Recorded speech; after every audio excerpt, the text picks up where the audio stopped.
Bom, voltando, agora vamos falar sobre DNS.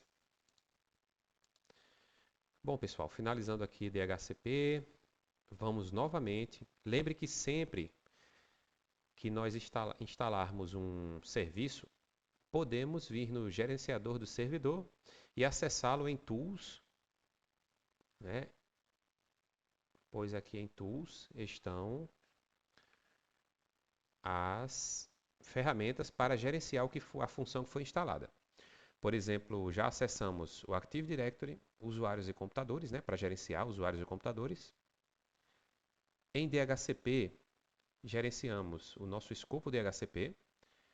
E agora em DNS, vamos ver mais alguns detalhes sobre a nossa zona DNS.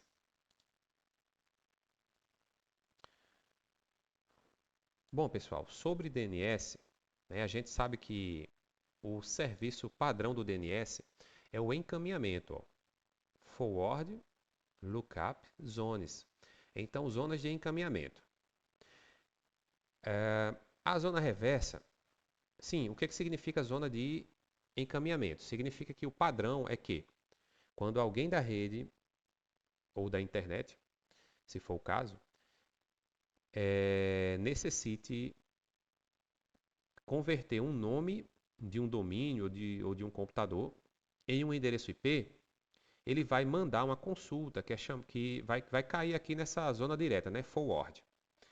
E essa parte aqui, pessoal, faz o básico que o servidor DNS tem que fazer, que é pegar o nome do dispositivo lá, do domínio, do dispositivo de rede ou do domínio, verificar qual endereço IP está cadastrado para ele e devolver para o cliente lá que fez a consulta, o endereço IP, né, daquele domínio lá, por exemplo, do site google.com. E o reverso também acontece na parte de reverse lookup zones. Ou seja, se você tiver um endereço IP, você pode convertê-lo em nomes, beleza? Mas o nosso foco principal é a conversão direta, o encaminhamento. E a gente verifica isso aqui no nosso domínio, né, na nossa zona, que é onde a gente realmente gerencia, né, os nossos nomes de domínio. Por exemplo, há uma entrada aqui do tipo A, que de um lado temos o nome servidor, que é o nome do nosso servidor, e do outro lado tem o IP dele, beleza? Então, pessoal, a entrada do tipo A, ela converte endereço IPv4, né? A gente sempre trabalha com IPv4, né? A gente tanto configurou o IPv4 do computador, como a gente no DHCP também distribuiu IPv4, como também aqui no DNS está fazendo a resolução, né, a conversão dos nomes em endereço IPv4, beleza? Se fosse IPv6, seriam 4 As aqui, viu, pessoal? Né? Então, o IPv4 é o tipo A e o IPv6 é tipo AAAA.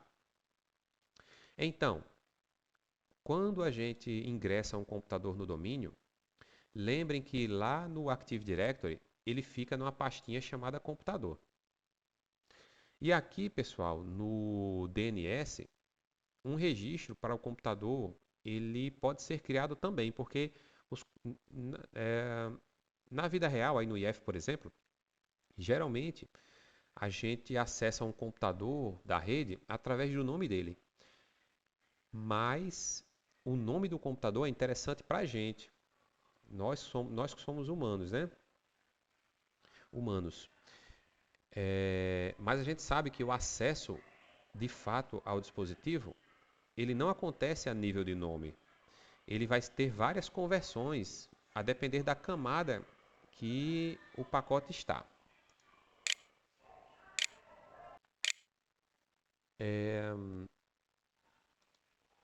Então, pessoal, para nós, seres humanos, é interessante gravar nomes, por exemplo, como servidor, PC1, google.com, swap.ifrn.edu.br. Mas o acesso real não é feito através do nome. Se você coloca o nome para acessar um dispositivo, esse nome vai ser convertido em IP e vai seguir pela internet, se for o caso, né? De uma rede para outra ou para a internet. E se for um acesso a nível local aqui, de uma rede local, esse nome vai ser convertido em IP, que vai em algum momento ser convertido em MAC para seguir o seu destino, chegar ao destino. Então, o DNS ele é de suma importância para a rede,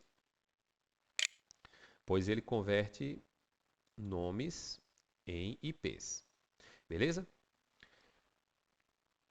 Bom, agora relembrando, como eu crio um registro do tipo A, que é semelhante a uma lista telefônica, né?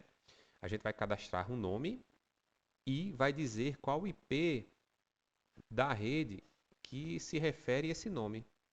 Para qual dispositivo tem esse nome? Qual o IP dele? Né? Por exemplo, botão direito aqui, new host tipo A ou 4A, né? Que 4As, que seria IPv6. E aqui eu vou colocar o nome do dispositivo, por exemplo, PC2. Lembrando que o nome completo do dispositivo é o nome que você acabou de escolher, ponto domínio, ponto local. E qual o IP desse dispositivo? Bom, possivelmente o computador 2, se eu criasse ele agora, ele ia entrar na rede e ia receber o IP 10.0.0.12, porque o PC1 recebeu o IP 11, então o PC2 recebe o IP 12. Se eu clicar aqui em criar e associar point record, eu iria estar dizendo que eu também ia querer criar um registro aqui em reverse lookup zones, ou seja, para que fosse para tornar possível que o IP também fosse convertido em nome, né? Porque geralmente o nome é convertido em IP, mas o reverso também é possível. Mas eu não vou criar, eu vou apenas adicionar mais um host ao nosso DNS, que foi criado com sucesso. Beleza? Então, a partir de agora, se alguém da rede consultar o IP2, o computador 2, o dispositivo 2, o DNS vai saber que o IP dele é o 12. E assim, pessoal, funciona os domínios da internet, os sites. Em vários lugares, o Google, o YouTube, o Instagram, o Swap, vai ter um registro em um servidor ou vários servidores DNS. Beleza? A gente também pode apagar, né, botão direito deletar, ou a gente pode clicar em propriedades e fazer alguma alteração aqui, né? A gente, né, acabamos de fazer, pessoal, uma alteração estática no endereço DNS. Só que essas alterações podem ser feitas dinâmicas e atualizadas dinamicamente também, né? Mas em outra aula a gente vê isso aí.